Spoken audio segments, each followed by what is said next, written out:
Hey everybody, how's it going? Corey Wakefield here with another installment to our V2 element partial series where we're taking just a little bit of time to run through the different partials that make up the constituent parts to our V2 elements. And today we're going to be running through the frame partial, which actually is a big piece to our video and map content for right now.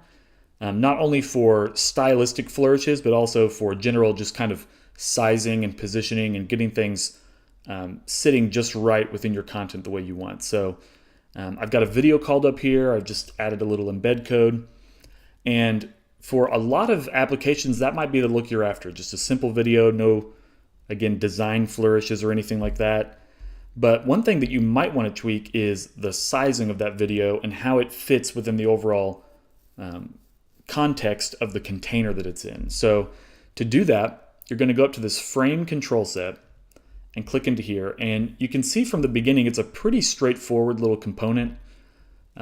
We've got our margin border, border radius, padding, box shadow, straightforward stuff that most V2 elements have on the base element that you can style.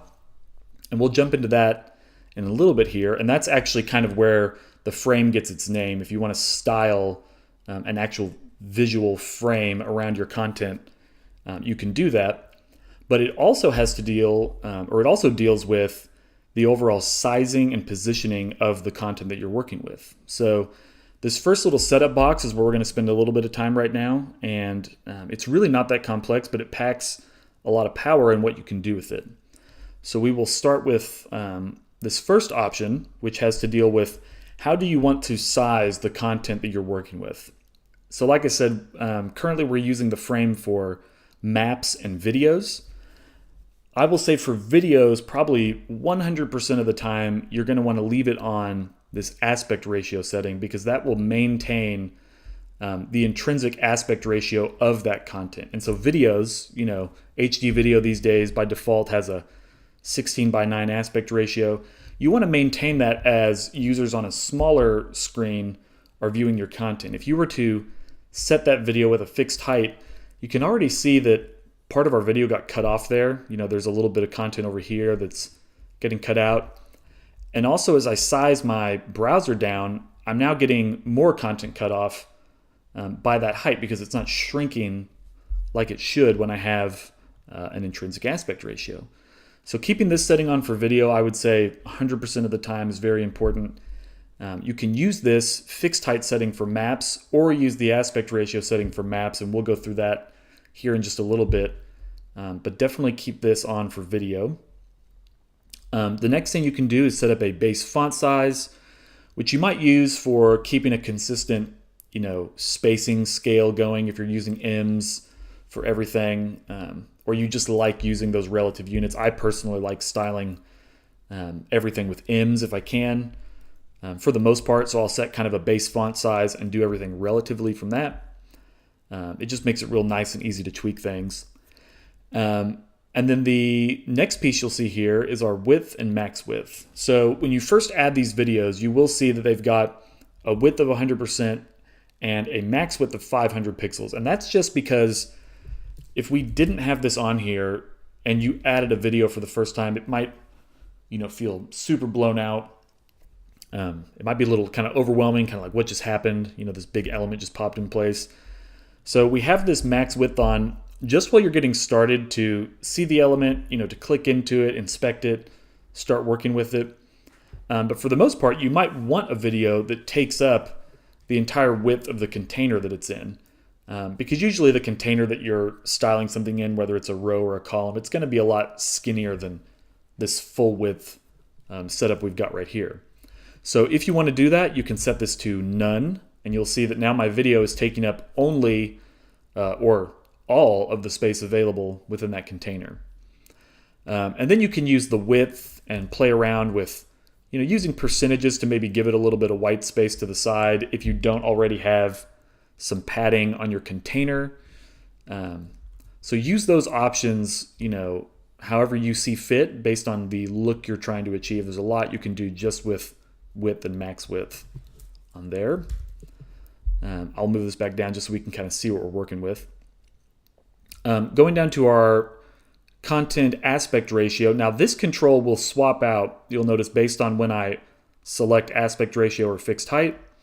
So when you have aspect ratio selected, all you have to do is enter in the values that you want to maintain. So if you have, for instance, an older video that maybe is in like a 4:3 format, you can do that, and you'll see that it looks a little bit like it did when we had fixed height set.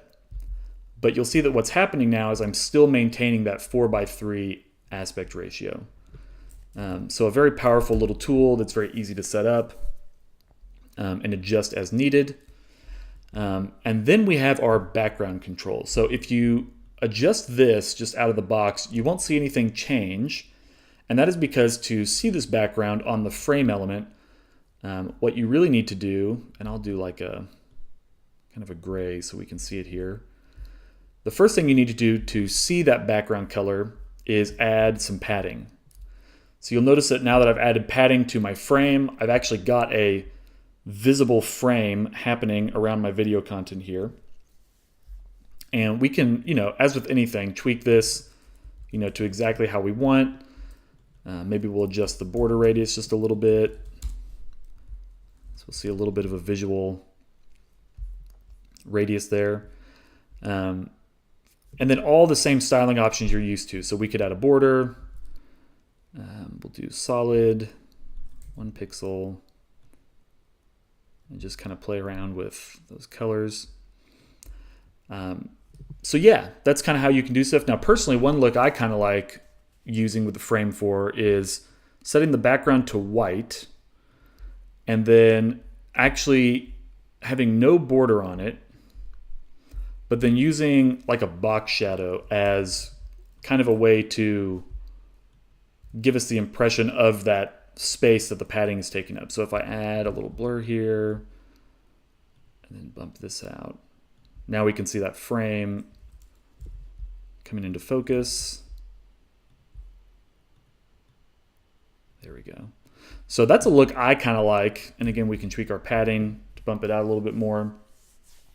Because I like the kind of subtleness of the shadow without having a hard border. But again, depending on your design, if you're doing something that's a little bit more of a flat look, a little more modern, maybe that doesn't fit, but there's lots of things you can do here to play around with different things. We could even try insetting this border, and I'm just doing this kind of off the top of my head, playing around with some ideas.